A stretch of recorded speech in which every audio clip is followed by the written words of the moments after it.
दोस्तों जय गुरुदेव।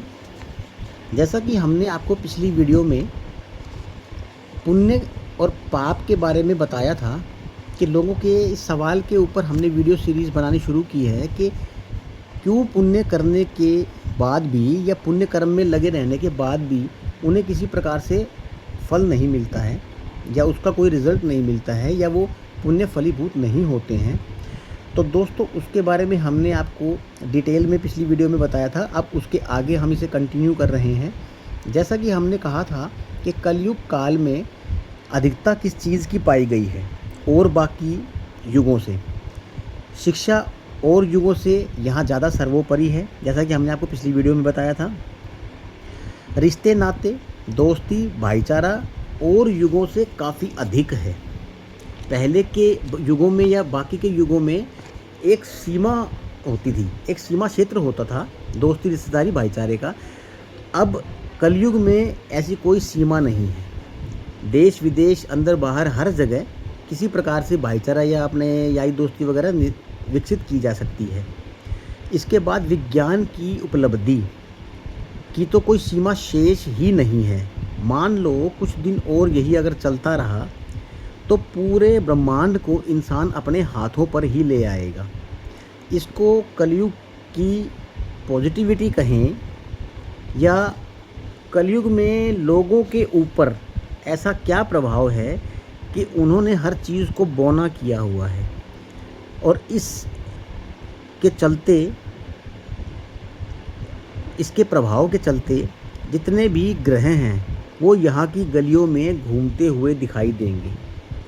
अब ये कलयुग की पॉजिटिविटी है जो कलयुग काल में और दूसरे कालों से और दूसरे युगों से अपेक्षाकृत ज़्यादा दिखाई देती है।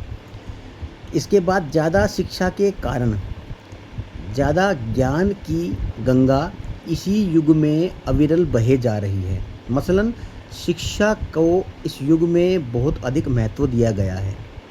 मानो असल में जो गंगा माँ है वह तो इसके आगे बिल्कुल ही बौनी हो गई है।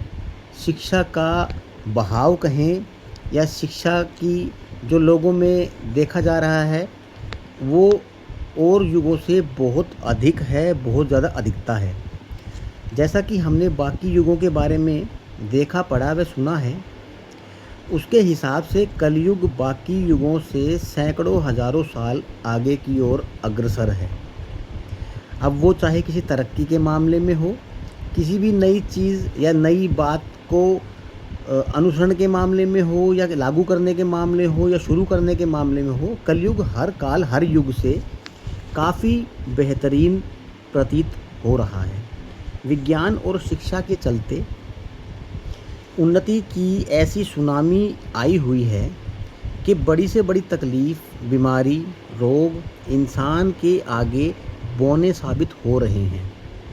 मसलन जिन असाध्य रोगों के बारे में त्रेता या द्वापर युग में सुना व बताया गया था कि कुछ रोग जो असाध्य रोगों की श्रेणी में आते थे वह पूर्णतया जानलेवा प्रवृत्ति के माने जाते थे और अब उन रोगों का नामो निशान भी बाकी नहीं रह गया है।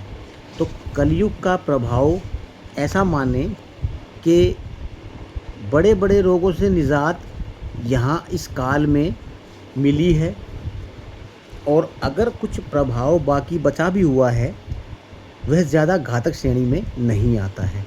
मसलन बड़े जिन असाध्य रोगों के बारे में हमें पीछे के युगों में सुनने में आया है या प्राय देखने में किसी प्रकार से आया है, उनका काफ़ी हद तक निवारण इस युग में किया गया है। टेक्नोलॉजी इतनी एडवांस हो चुकी है कि सब कुछ मानो इंसान के हाथों में सिमट कर आने को तैयार है। खान पान पर इतना कंट्रोल, मानो क्या बनाना है, कैसे बनाना है, एडवांस तरीके, वह भी इंसान की इच्छा अनुसार काम करने वाले। तो ये आप कह सकते हैं कलयुग की खासियत में से है और बाकी युगों से इसको काफ़ी ऊपर का दर्जा देती है। और सबसे बड़ी बात इतनी आगे की सोच का होना कि पुराने युगों के बारे में ज़्यादा से ज़्यादा पता लगाना तथा आने वाले भविष्य के बारे में सटीक जानकारी रखने के तरीक़ों का ईजाद करना या विकसित करना, वह कलयुग में ही देखा व सुना गया है। इतने एडवांस हथियार व हथियार प्रणाली जिससे भविष्य में हर कोई अपने को सेफ रखने में सहायक सिद्ध हो। और सबसे बड़ी बात जो आजकल के इंसानों को परेशान करती है वह यह है कि कैसे अपने एडवांस सिस्टम का प्रयोग करें कि हम अपनी इच्छा शक्ति से कहीं भी आना जाना हो, हवा में उड़ना हो, मसलन हर चीज़ पर अपना आधिपत्य जमा सकें। सरल भाषा में अगर कहें तो इंसान अब अपनी सफलताओं को देखकर खुद भगवान से अपना दर्जा ऊपर समझने की भूल कर बैठा है।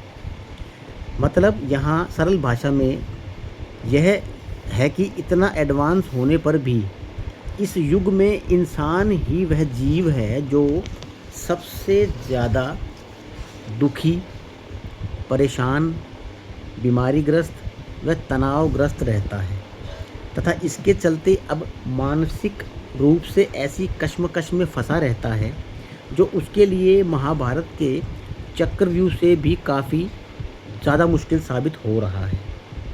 मसलन दोस्तों, कलयुग का जैसा प्रभाव होना चाहिए था वो इंसान की अपनी ही गलत प्रवृत्ति से उसके उलट उसके विपरीतार्थ हो रहा है। तो जितनी तरक्की व उन्नति कलयुग काल में देखी सुनी गई थी वो सब अब इंसान पर भारी पड़ती दिखाई दे रही है। इससे आगे का दोस्तों अब हम आपको तीसरे भाग में बताएंगे। जय गुरुदेव।